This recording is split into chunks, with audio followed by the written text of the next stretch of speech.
अस्सलाम वालेकुम। कैसे हैं आप सब? इस उम्मीद के साथ कि आप सब खैरियत से होंगे। स्टूडेंट, आज हम अपनी बिज़नेस लॉ की क्लास स्टार्ट करते हैं। आज की हमारी बिज़नेस लॉ की क्लास दरअसल हमारी लास्ट जो क्लास थी लेक्चर नंबर 1 उसी की कंटिन्यूटी है, यानी पार्ट 2 है हमारे लेक्चर नंबर 1 का। अगर आपको याद हो और आपने मेरी पहली वीडियो यानी लेक्चर नंबर 1 का पार्ट 1 देखा हो तो उसमें हमने एक छोटा सा बिज़नेस लॉ का इंट्रो लिया था। आज हम बाकायदा अपना कॉन्ट्रैक्ट एक्ट 1872 का आगाज़ करने जा रहे हैं दोस्तों। चलिए शुरू करते हैं।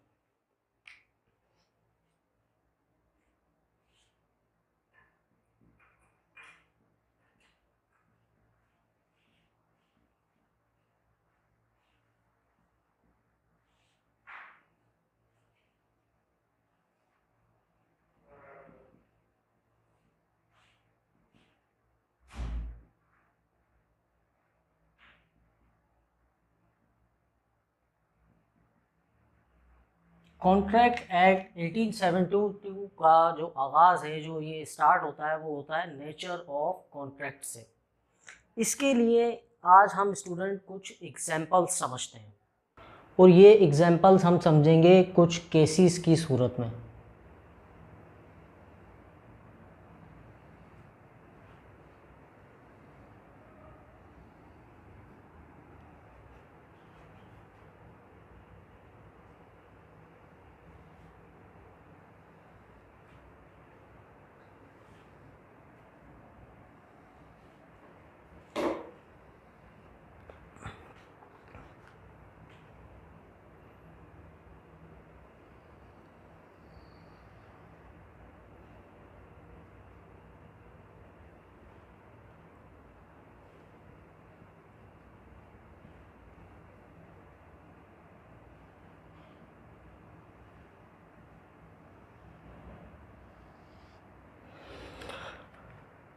हमारा पहला केस स्टूडेंट्स,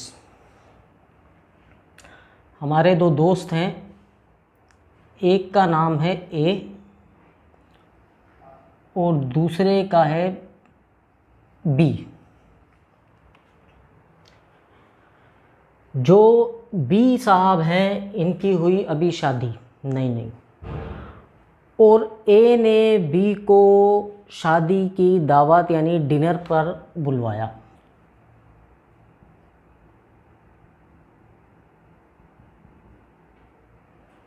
ए ने बी को डिनर की दावत दी, यानी कि ए ने बी को एक ऑफ़र दी, डिनर की ऑफ़र, और बी ने उसे एक्सेप्ट कर लिया। उस ऑफ़र को बी ने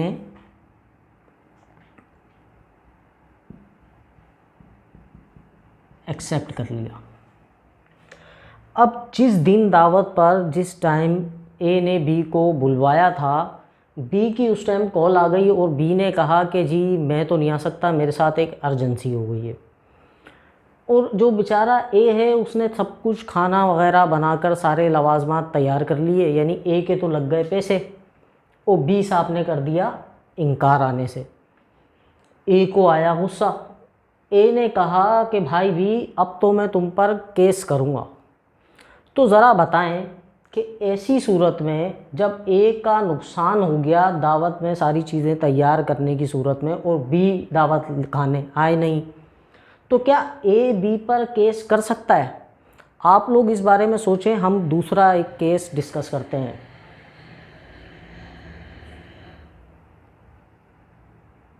केस नंबर 2। एक था बेचारा हस्बैंड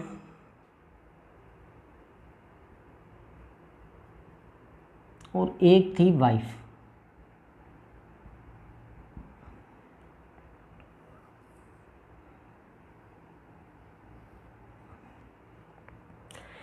हस्बैंड ने वाइफ से कहा कि इस बार अगर आपकी बर्थडे पर मैं आपके लिए गोल्ड रिंग लाऊं तो क्या आप एक्सेप्ट करोगी?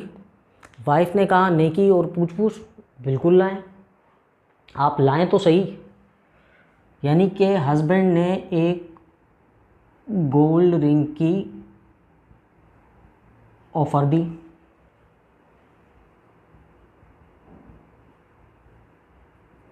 और वाइफ ने कर लिया उसे एक्सेप्ट।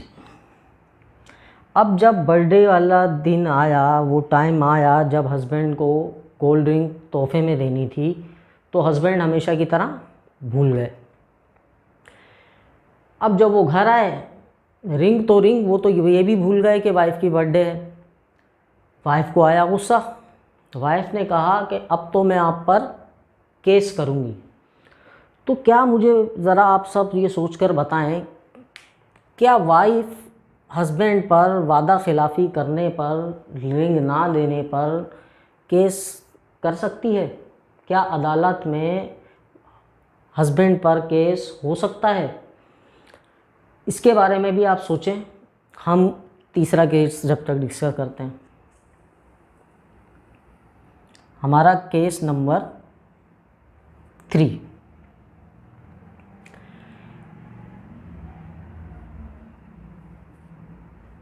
एक है एक्स और दूसरे हैं वाई। एक्स ने वाई को एक ऑफ़र दी कि क्या आप मेरी कार ख़रीदेंगे 5 लाख में। वाई ने कहा जी जी, आपकी कार बहुत अच्छी है, बिल्कुल ख़रीदेंगे। यानी कि एक्स ने एक ऑफ़र दी और वाई ने उस ऑफ़र को एक्सेप्ट कर लिया। या आप वाइस वर्सा उल्टा केस भी ले सकते हैं।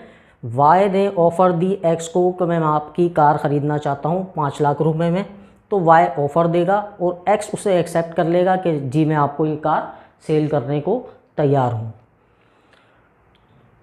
अब क्या हुआ कि वाई कार तो एक्स से ले गया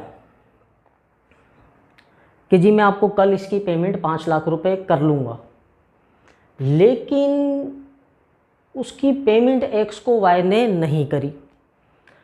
अब ज़रा मुझे बताएं, क्या एक्स वाई पर केस कर सकता है?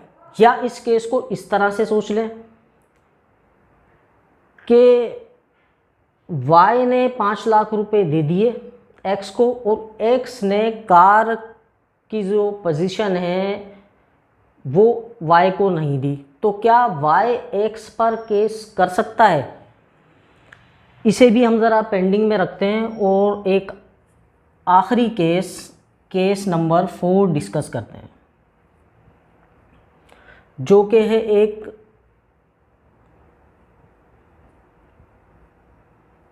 नमाजी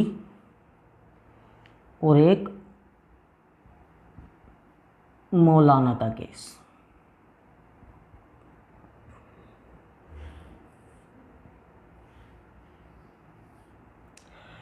भाई एक नमाजी मस्जिद में नमाज़ पढ़ने जाता था 5 वक्त, और वहाँ उस मस्जिद का वज़ू खाना थोड़ा ख़राब था, थोड़े उसके नल्स ख़राब थे और भी कुछ चीज़ें टूटी फूटी थी। तो वो नमाजी मौलाना को 5 वक्त ही टोकता था कि मौलाना साहब आप ये वज़ू खाना रिपेयर क्यों नहीं करवाते। एक दिन मौलाना साहब को आ गया गुस्सा। मौलाना साहब ने नमाजी से कहा कि भाई तुम्हें इतनी फ़िक्र है तो तुम क्यों नहीं बनवा देते। नमाजी ने कहा कि भाई आज तो मौलाना साहब गुस्से में। नमाजी ने कहा कि सही है मौलाना साहब, आप इसकी रिपेयर करवा लो, काम करवा लो, और इसकी जो रिपेयर कॉस्ट है, जो पैसे हैं, वो मैं आपको दे दूंगा। यानी कि अब जो ऑफ़र दी वो नमाजी ने दी। क्या ऑफ़र दी नमाजी ने? रिपेयर कॉस्ट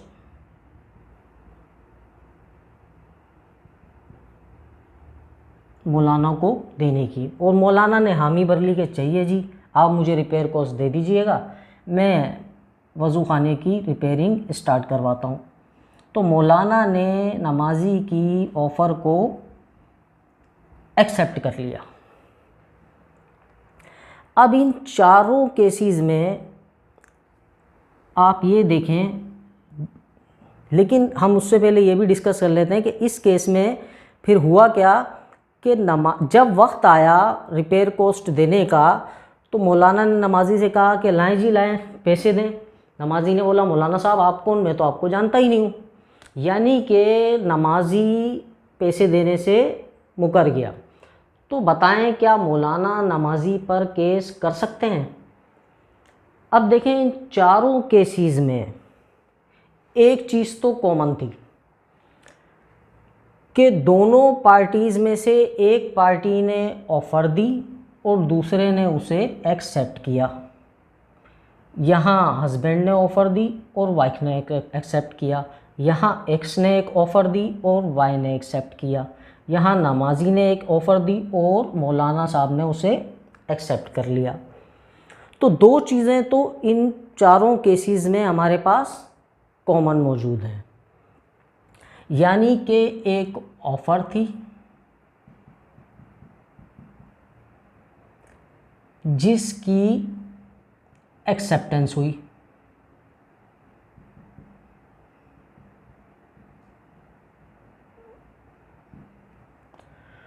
और जब भी ऑफ़र को उसकी एक्सेप्टेंस मिल जाए तो वो बन जाता है प्रॉमिस।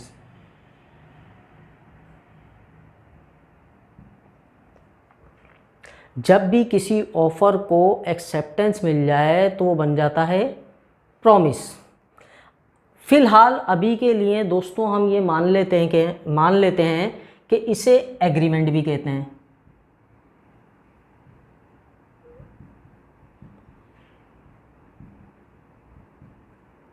अभी फ़िलहाल के लिए हम ये मान लेते हैं कि प्रॉमिस ही एग्रीमेंट होता है, जबकि दोनों में बहुत बड़ा फ़र्क होता है, दोनों एक नहीं है।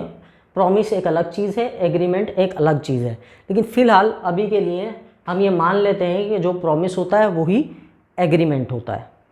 तो ज़रा स्टूडेंट्स मुझे अभी आप बताएं कि ये जो हमारा केस नंबर 1 है ये आपको किस टाइप का एग्रीमेंट लग रहा है?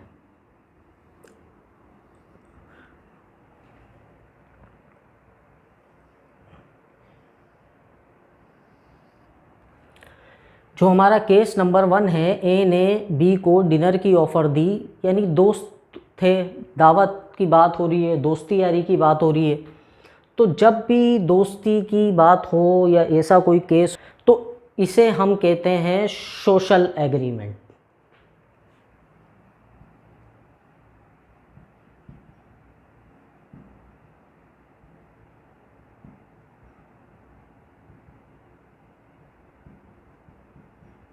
ये है हमारा सोशल एग्रीमेंट। और सेकंड, वाइफ एंड हस्बैंड का केस। यहाँ क्या है, ये घर की बातें हो रही हैं, वाइफ और हस्बैंड की बातें हो रही हैं।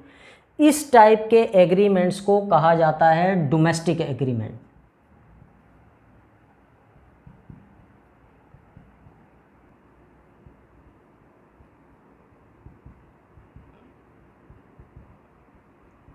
डोमेस्टिक एग्रीमेंट यानी जो हस्बैंड वाइफ या घरेलू टाइप के हमारे एग्रीमेंट्स होते हैं इन्हें हम कहते हैं domestic agreement. Case number 3, x ने वाई को कार सेल करने की ऑफ़र की 5 लाख रुपीज़ में और वाई ने उस ऑफ़र को एक्सेप्ट कर लिया।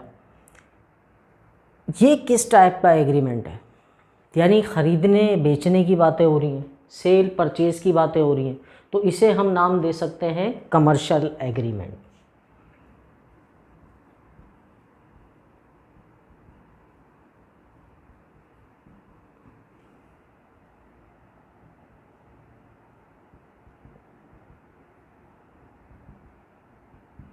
Commercial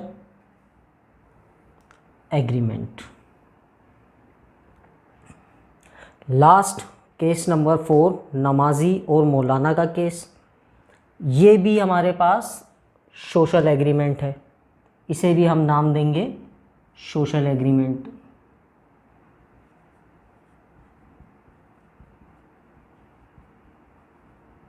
social agreement.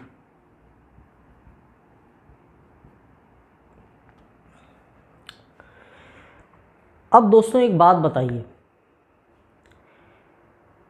क्या इन तमाम केसेस में case number 1, case number 2, case number 3, case number 4, इन चारों के चारों केसेस में दोनों पार्टीज़ को कुछ ना कुछ मिल रहा था या एक ही पार्टीज़ को कुछ फ़ायदा हासिल हो रहा था और दूसरे को नुकसान हो रहा था या उसका ख़र्चा हो रहा था। अगर हम ए केस देखें तो ए बेचारा ख़र्चा करके दावत पर पैसा लगा रहा था, बी तो मज़े उड़ाने आ रहा था दावत खाने, उसका तो कुछ नहीं खर्च हो रहा था। यहाँ हस्बैंड गोल्ड रिंग का ख़र्चा कर रहे थे, वाइफ तो कोई ख़र्चा नहीं कर रही थी।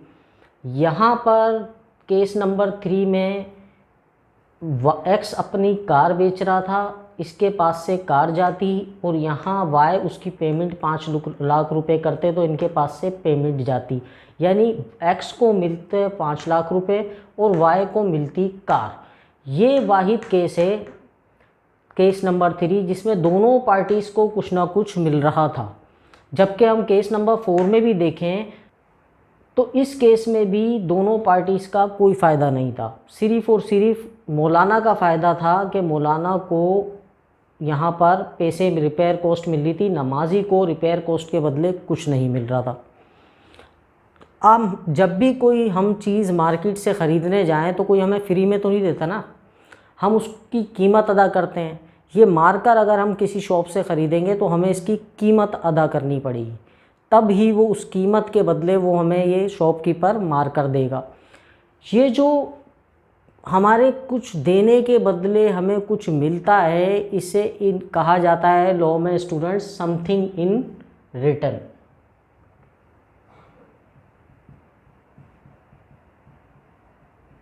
Something in return.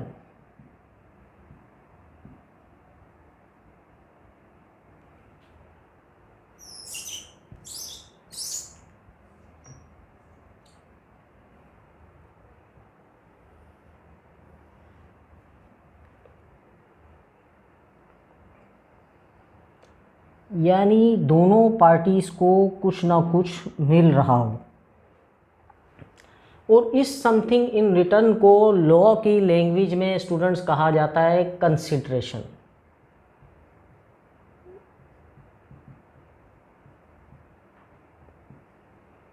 उर्दू में इसे कहा जाता है बदल।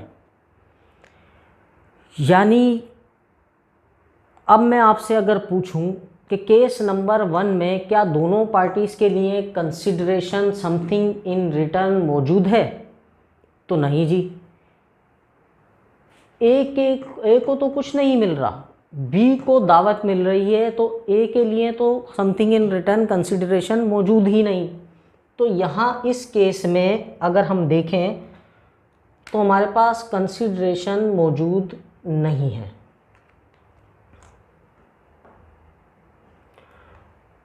केस नंबर 2 में हस्बैंड खर्चा कर कर गोल्ड रिंग लाते, लेकिन वाइफ तो उनको हस्बैंड को पेमेंट नहीं करती ना, तो यहाँ केस नंबर 2 में भी कंसिडरेशन मौजूद नहीं है।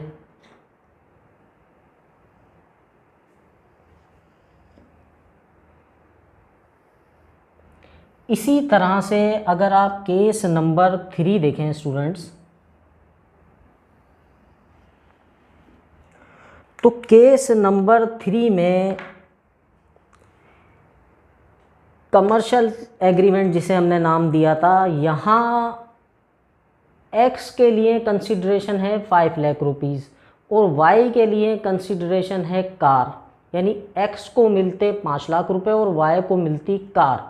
यानी कि केस नंबर 3 में कंसिडरेशन समथिंग इन रिटर्न मौजूद है।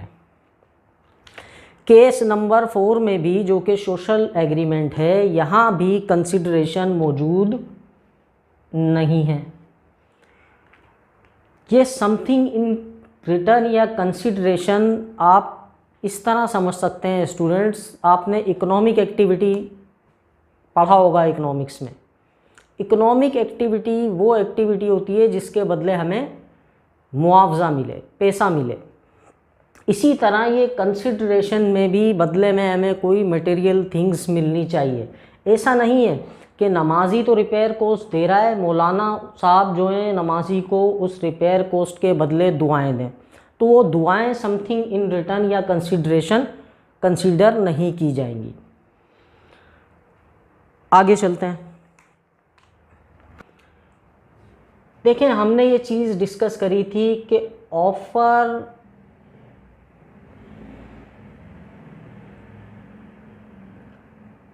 को अगर एक्सेप्टेंस मिल जाए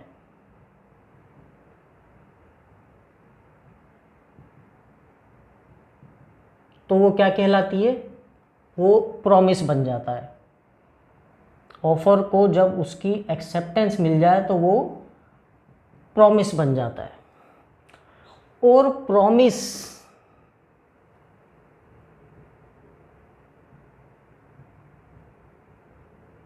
में अगर शामिल कर दी जाए कंसिडरेशन,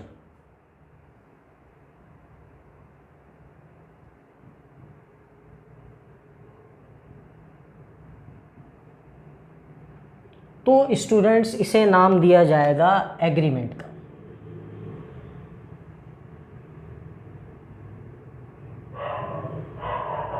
ये फ़र्क है प्रॉमिस में और एग्रीमेंट में कि प्रॉमिस में कंसिडरेशन मौजूद नहीं होती, जबकि एग्रीमेंट में कंसिडरेशन और प्रॉमिस दोनों की मौजूदगी होती है।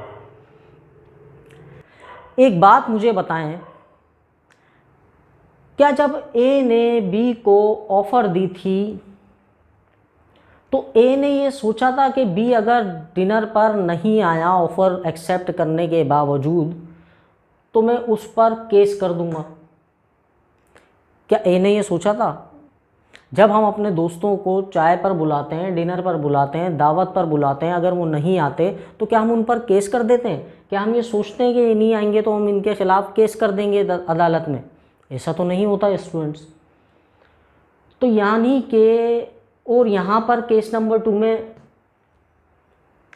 जब हस्बैंड ने गोल्ड रिंग का वादा किया था तो क्या वाइफ ने ये सोचा था कि इस बर्थडे पर जो ये वादा कर रहे हैं हस्बैंड, अगर ये गोल्ड रिंग नहीं लाए तो मैं इन पर केस कर दूंगी? उस वक्त सोचा था कि ये? ऐसा तो नहीं होता। हस्बैंड तो वादा कर कर भूल ही जाते हैं, बहुत सारे वादे करते हैं हस्बैंड और भूल जाते हैं।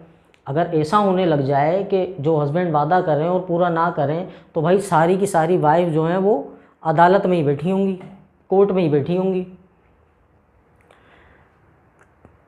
केस नंबर 3 में यहाँ पर अगर सोचें तो यहाँ पर एक्स ने जब अपनी कार सेल करने की ऑफ़र दी वाई को और वाई ने एक्सेप्ट कर ली, तो यहाँ पर ये चीज़ मौजूद है कि अगर वाई नहीं ख़रीदे, कार ले जाए और पेमेंट ना करे तो एक्स वाई पर केस दायर कर सकता है।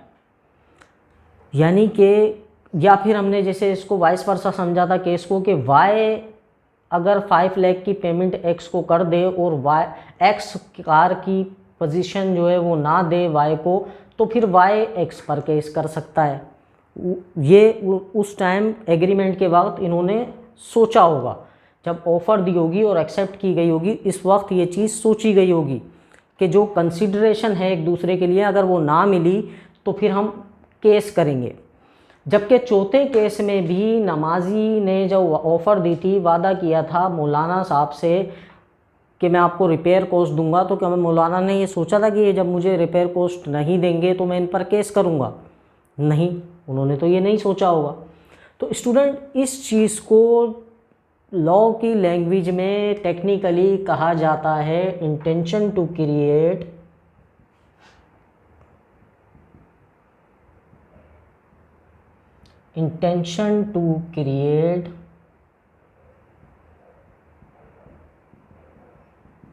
लीगल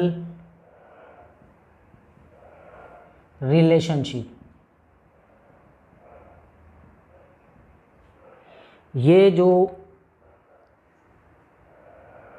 एक्स और वाई के बीच में कमर्शियल एग्रीमेंट हुआ है, कमर्शियल एग्रीमेंट में दोस्तों ये चीज़ प्रिज्यूम की जाती है कि अगर किसी भी एक फ़रीक ने अपना वादा पूरा नहीं किया तो दूसरा फ़रीक उस पर केस दायर कर सकता है।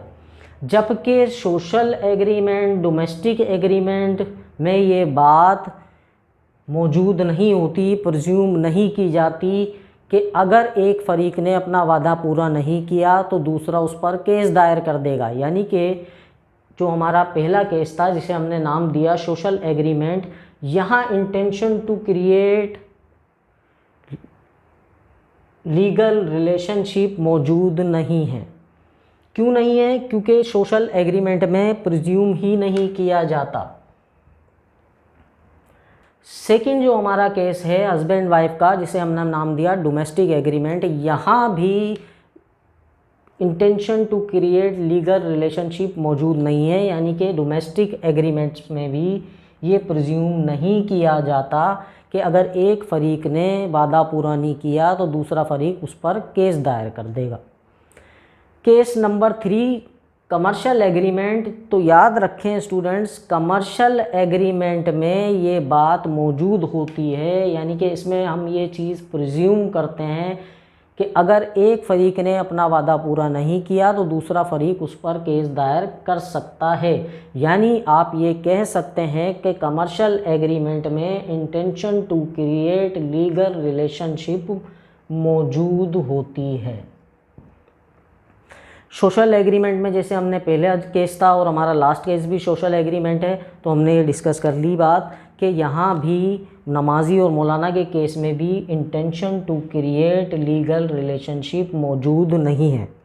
लेकिन हाँ, अगर इन बाकी केसेस में, केस नंबर 1 में, 2 में और 3 में, सोशल एग्रीमेंट डोमेस्टिक एग्रीमेंट में भी अगर ये चीज़ लिख दी जाए, एग्रीमेंट करते वक्त इसे लिख दिया जाए, रिटर्न में ले लिया जाए कि अगर एक बंदा, एक फरीक, एक पार्टी अपना वादा पूरा नहीं करेगी तो दूसरा उस पर केस दायर कर सकता है, तो फिर ये intention to create legal relationship फिर यहाँ भी मौजूद होगी। लेकिन शर्त क्या है कि एग्रीमेंट के वक्त ये चीज़ लिख ली जाए, रिटर्न मौजूद हो तो। लेकिन ये एग्रीमेंट्स रिटर्न तो होते नहीं हैं, और ये सोशल एग्रीमेंट और डोमेस्टिक एग्रीमेंट्स में ये चीज़ मौजूद प्रिज्यूम नहीं की जाती, intention to create legal relationship. तो स्टूडेंट्स, आज ये हमने आपकी छोटी सी बेस बिठाई है contract act 1872 nature of contract की। इंशाल्लाह नेक्स्ट वीडियो में आपसे मिलेंगे, तब तक के लिए हमें इजाज़त दें। अपना ख्याल रखिए, हमारी वीडियोस को लाइक कीजिए, हमारे चैनल को सब्सक्राइब कीजिए, तो अपनी दुआ में हमें याद रखिए। अल्लाह हाफ़िज़ स्टूडेंट।